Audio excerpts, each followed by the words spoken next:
बिस्मिल्लाहिर्रहमानिर्रहीम। अस्सलाम वालेकुम। मैं हूं जलील खान कुलाची। आप देख रहे हैं मेरा यूट्यूब चैनल। गुजरवाला सोशल मीडिया और इवन के इलेक्ट्रॉनिक मीडिया के ऊपर भी एक नौजवान का जिक्र किया जा रहा है जिसका नाम है वकास रजा। गुज़श्ता वीडियो के अंदर भी मैंने वकास रजा की जो बायोग्राफी थी वो आपके सामने रखी थी। आज की वीडियो के अंदर मुख्तसर सी बायोग्राफी भी आपके सामने रखूंगा और इसके अलावा वो वजह सामने आ गई है जिसकी वजह से वकास रजा ने खुदकुशी की है। इससे पहले बहुत से लोग ये शुबा भी जाहिर कर रहे थे कि वकास रजा एक छोटे से घर से उठकर, एक बैकवर्ड एरिया से उठकर एक अच्छी खासी जिंदगी अब वो गुजार रहा था। उनकी बैंक बैलेंस, उनकी गाड़ियां, सब कुछ जो जरूरियात जिंदगी की होती हैं वो उनके पास मौजूद था। तो किसी हो सकता है किसी जेलस ने, किसी दुश्मन ने, किसी मुखालिफ ने उनके ऊपर अटैक किया हो। पुलिस को भी सबसे पहले यही शुबा लग रहा था, बाकी लोगों को भी यही शुबा लग रहा था। वो अपने ऑफिस के अंदर मुर्दा हालत में पाया गया। उसके बाद जब ये थोड़ी सी आगाज हुआ, तफ्तीश हुई, सबसे पहले एक मैसेज गुज़श्ता वीडियो के अंदर भी मैंने आपके सामने वो रखा था। वो मैसेज भी बुनियाद बना। वो मैसेज उन्हें एक फैमिली ग्रुप था, उस फैमिली ग्रुप के अंदर वो मैसेज सेंड नहीं किया था, बल्कि अपने कजन्स का जो एक ग्रुप था उनके अंदर उनके मामू भी जो उनके पार्टनर थे प्रॉपर्टी के काम में, वो उसके अंदर भी मौजूद थे और इसके अलावा बाकी कजन्स भी उस ग्रुप के अंदर मौजूद थे। तो उस ग्रुप में वो मैसेज जो उन्होंने किया था कि मेरा बेजान जिस्म आकर ले जाएं, ये वो उनके अल्फाज थे। ये वो आखिरी मैसेज था जो उन्होंने ग्रुप के अंदर सेंड किया था और उसके बाद फिर उनके साथ ये वाकया रूनुमा हुआ। हुजूर वाला अब जो रिसर्च सामने आ रही है उसके मुताबिक हमारे एक रिपोर्टर है, मुल्तान से उनका ताल्लुक है, उन्होंने कुछ तफसीलात सामने रखी हैं। उनके मुताबिक भावलपुर जाना था अपने मामू के साथ। उसी दिन जिस दिन उन्होंने अपनी खुदकुशी की है उसी दिन भावलपुर जाना था। मामू उनका नाम अब्दुल रशीद बताया जा रहा है। वो उनके अब्दुल रशीद है या फिर रशीद अहमद है। वो उनके साथ पार्टनर थे। भावलपुर के काम के सिलसिले में जाना था लेकिन वहां नहीं जा सके। तो वकास रजा वहां से अपने घर नहीं गया बल्कि वो अपने ऑफिस में चला गया और रात 12:15 के ऊपर उन्होंने ये वाकया उनके साथ रूनुमा हुआ। या ये जब जो कुछ भी उन्होंने किया, खुदकुशी वाला जो मामला है वो उन्होंने किया, उससे कुछ मिनट्स पहले उन्होंने उस अपने कजन वाले ग्रुप के अंदर ये मैसेज भी छोड़ा था।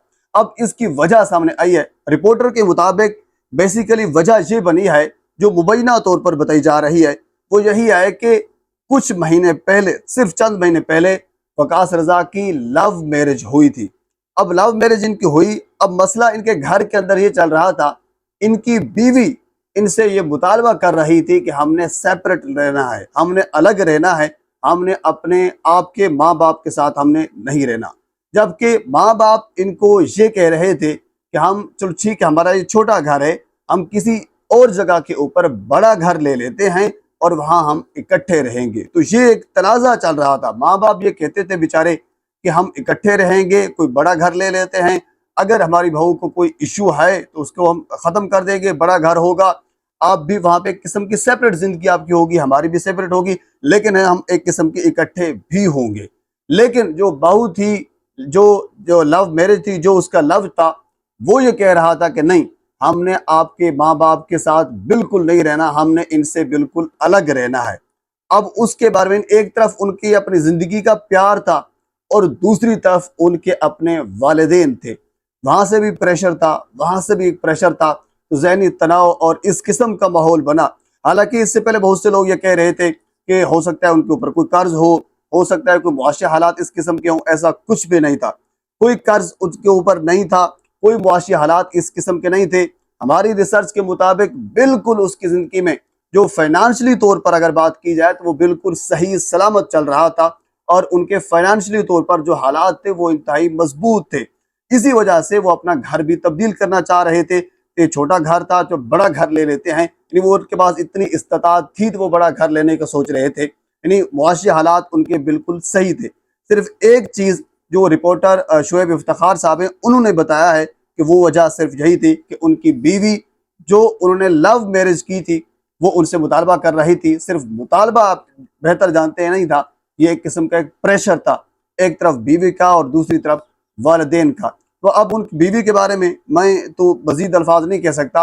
यानी उन्होंने अपने हस्बैंड की जान ले ली ये कहकर कि मैंने अलग रहना है। तो बहरहाल ये एक लम्हा फिक्र है हमारे लिए कि अब तेरी सी बात है, एक शख्स मजबूर हो जाता है ना। अब वो बेचारा गिला करता तो किससे करता? जब वालिदैन से कहता, रिश्तेदारों से कहता, तो सारे यही कहते आपका लव था, आपने लव मैरिज की थी, आप लेकर आए तो आप खुद समझाएं। तेरी सी बात है, अगर अरेंज मैरिज करते हैं तो फिर बाकी जो रिश्तेदार होते हैं, घर में जो बड़े होते हैं, वो इंटरफेयर करते हैं, वो मामले को हल करने की कोशिश करते हैं। जब लव मैरिज वाला मामला होता है तो फिर सभी का जवाब यही होता है कि आपने अपनी पसंद की शादी की थी, तो अब फिर आप ही भुगतो। तो फिर उन्होंने ऐसे ही भुगता। उन्होंने कहा कि ठीक है, ये भी अपनी जगह पे रहें, वो भी अपनी जगह पे रहें, मैं इस दुनिया में रहने के काबिल नहीं रहा, मैं चला जाता हूँ। तो वो आखिरी पैसेज उन्होंने कि मेरा बेजान जिस्म ऑफिस से आकर ले जाएं। ये बेसिकली उन्होंने तमाम किसी और के ऊपर, यानी वो ये खुदा ना खास्ता बाद में फिर यही होता है, जो भी मुखालिफ थे, जो भी दुश्मन थे, उनके ऊपर ब्लेमिंग भी आ जाती है कि उन्होंने कत्ल किया, ये उसने किया, उसने किया। इन तमाम चीज़ों से उन्होंने एक किस्म का साफ कर दिया कि किसी ने कुछ नहीं किया, ये मैंने खुद किया है। ये उनका मैसेज इस चीज़ की तस्दीक करा है। तो ये उनकी वजह जो है वो अब तक की सामने आई है। जो वकास रजा जो इस वक्त सोशल मीडिया के ऊपर इस शख्स को बड़ा डिस्कस किया जा रहा है, उसकी वजह यह है कि इंतहाई खूबसूरत नौजवान, बिल्कुल फाइनेंशियल तौर पर मजबूत, घर गाड़ियां सब कुछ उसके पास मौजूद था।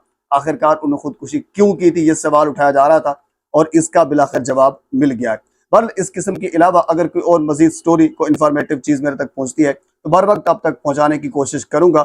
एक मरतबा आपसे गुजारिश है, मेरे चैनल को सब्सक्राइब कर दें ताकि आने वाली हर इन्फॉर्मेटिव वीडियो आप तक पहुंच सके। अल्लाह हाफिज़।